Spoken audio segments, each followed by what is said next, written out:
What you cooking? Same thing I've been cooking the past 15 years with the hope of poisoning you. Ain't working so well. Not yet. Be honest, though. Tastes bad enough to kill a man. I never was much of a cook, but I did try to be a good wife. And you have been. Given what we was and what we came from, I think we've gone and done okay. I look at Jack, I look at him, and I think we've been blessed. Maybe he can be something more. He's a good kid. He can be whatever he wants to be. He ain't gonna be no frontier gunslinger killing and running no gang, though. That way's over. Railroads and government and motor cars and everything gone and done away with all that. And he ain't gonna marry no orphaned working girl running with a bunch of hucksters, neither. If he meets one like you, I hope he'll marry her. Stop. For an illiterate gunslinger, you sure know how to make a girl blush. God damn crows! John! You have got to go deal with them. They've broken into the silo again and are eating all the corn out from it. Of course, my angel. Wait. Get out of there. All right, all right. Go on. Scat. Shh.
Sorry, but you're mine.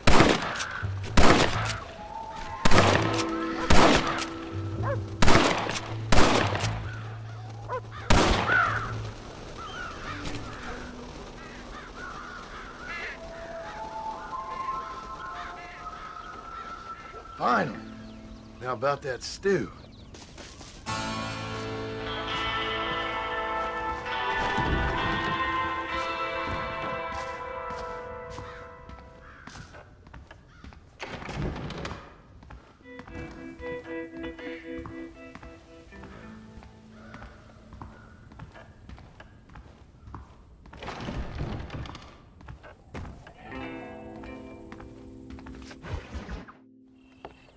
John, we got a telegram from some lady friend of yours, a Bonnie something or other.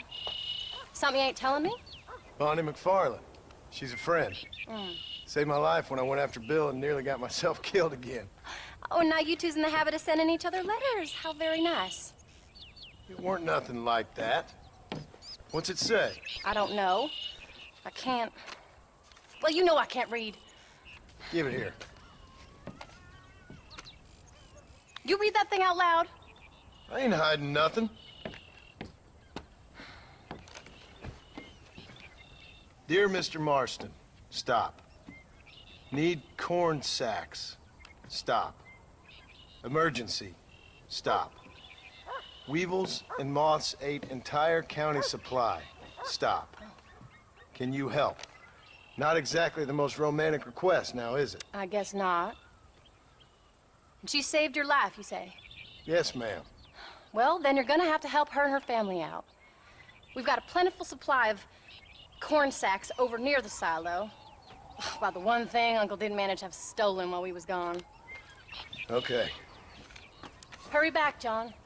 And John, what's she like? You know. A little bit like you, I guess. She's a woman in a man's world.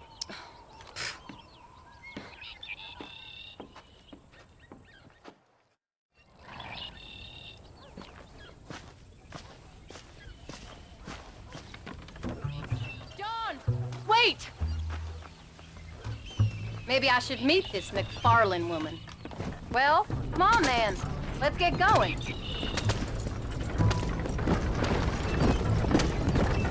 I don't think I can let you go off again without me. Fair enough. I'm glad of the company. You only had to ask. Ask? I was waiting for you to ask me. I thought you'd want to keep an eye on the boy. Oh, while you were off cavorting with cowgirls in the next county? I don't think so, John Marston. You only just got home. That Jack has seen enough of me for a lifetime. So, is she married? This phony McFarlane? No, What does she look like? I don't know. Pretty normal, I suppose. Normal? What? Normal like me? No, normal as in 2 eyes, mouth, nose, that kind of normal. Besides, ain't no woman fine as you. A little flattery. Now we're finally getting somewhere. If you find yourself in a hole, the first thing to do is stop digging. Another pearl of wisdom from John Marston. I sure do miss those. I never took you for the jealous type, Abigail. I ain't jealous so much as curious. You heard what she wrote. It's just some corn. Aren't we headed for Hennigan's Stead? She saved my life, and she was decent enough to me, so I owe her this much at least. How did she save your life anyway? She found me half dead on the side of the road and took me to the doctor. Most folks would have left me there. Half dead from what? Bill didn't take so kindly to me visiting unannounced.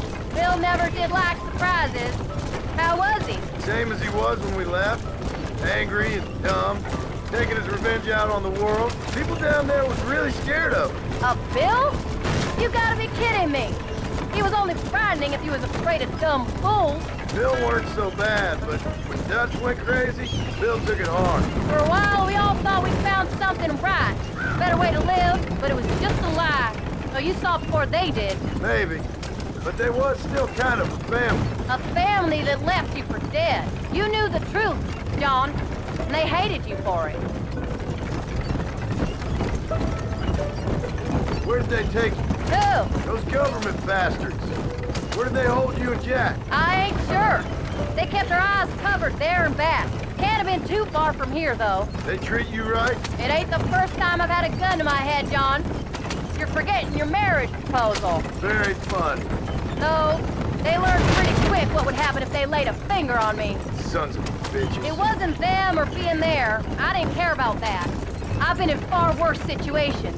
It was the waiting. I didn't know if you was coming back. Of course I was coming back.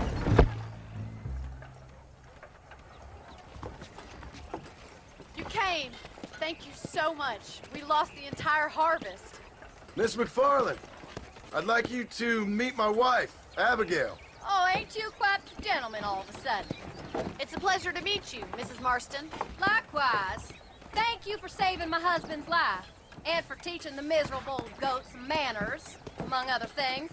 I didn't teach him anything. I know better than to try to change a man. You should meet my father. Oh, people can change, Miss McFarlane. John and I have to believe that more than anybody. This is a decent first harvest for you, John. You should be proud. That's good land you got there. How are you feeling, Mrs. Marston? From what your husband told me, it must have been awful for you. I've been through worse, and I knew he'd be back before too long. He can't cook a meal to save his life. Abigail, in my darkest hours, when I was most homesick, just the thought of one of your rat meat stews kept me pushing forward. Well, about as amusing as a weeping saddle sore, ain't he, Miss McFarlane? If you're gonna start yammering about women's work, John, I'd say you might be in the wrong company. I'd say so, too. I never felt so outnumbered.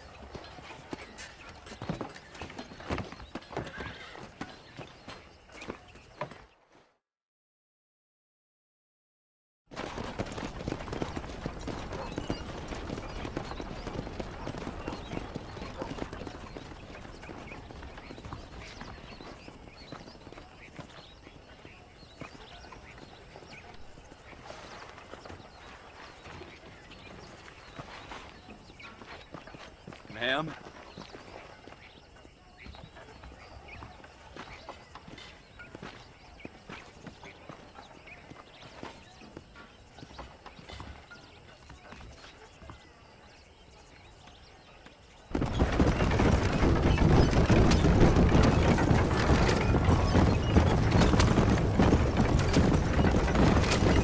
So that was the famous Bonnie.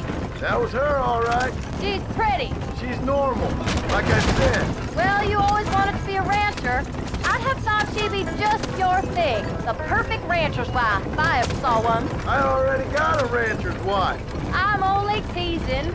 I like her, and I'm glad she saved your life. Most of the time, anyways.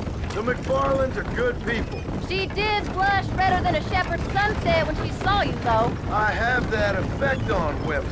You clearly had one too many blows to the head. You ain't wrong about that, Mrs. Marston.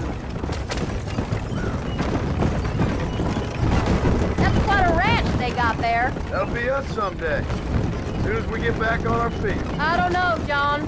How many times can we start again? An outlaw and a working girl. We ain't exactly farmers. We are now. Forget that life.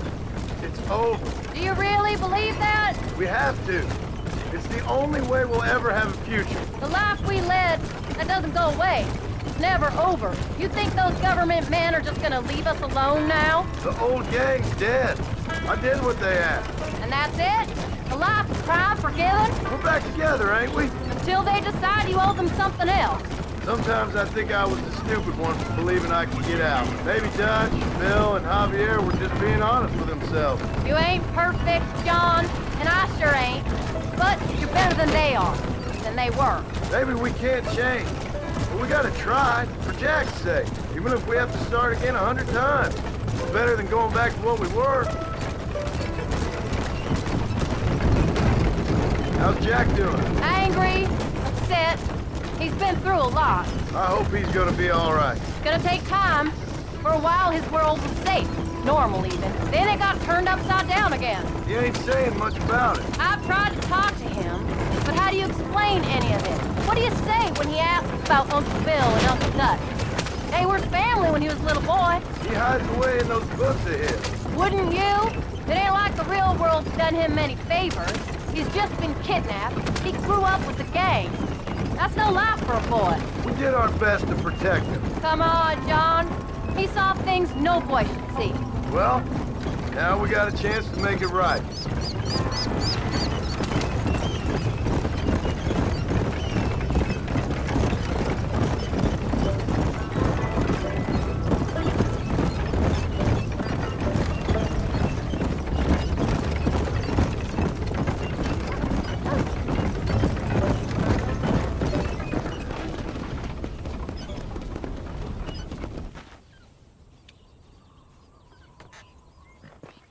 We did good today, John. I guess I better go fix us something to eat.